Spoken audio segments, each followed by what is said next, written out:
আজ তোমাদের সঙ্গে শেয়ার করে নেব বন্ধুরা পার্শে মাছের ঝোল কালো জিরে ফোড়নে। খুব সহজেই হয়ে যায়। তো চলো, প্রথমেই মাছটা কেটে ভালো করে ধুয়ে পরিষ্কার করে নিয়ে নুন হলুদ মাখিয়ে নিচ্ছি। ওদিকে কড়াইতে তেল গরম করতে বসিয়ে দিয়েছি। একে একে মাছগুলো ভেজে নেব। খুব কড়া করে ভাজবো না, হালকা করে ভেজে তুলে নেব। মাছ ভাজা হয়ে গেলে ওই তেলেই কিছুটা কালো জিরে ফোড়ন দিয়ে দিচ্ছি কেটে রাখা কিছু আলুগুলো হালকা করে ভেজে নেব। আলু ভাজার সময় আমি দিয়ে দিচ্ছি লঙ্কার গুঁড়ো, নুন আর হলুদ গুঁড়ো।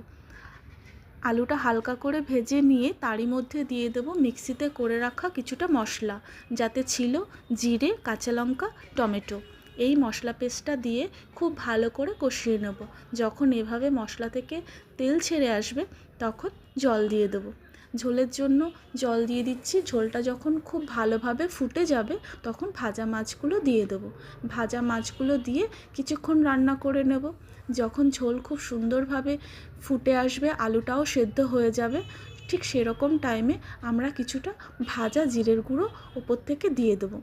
মশলাটা আমার আগে থেকেই করা থাকে, তো ভাজা জিরের গুঁড়ো মশলাটা দিয়ে নিয়ে এই সময় আমরা দেখে নেব নুন ঠিক আছে কি না। ব্যাস, নামাবার আগে কিছুটা ধনেপাতা কুচি ছড়িয়ে দেবো।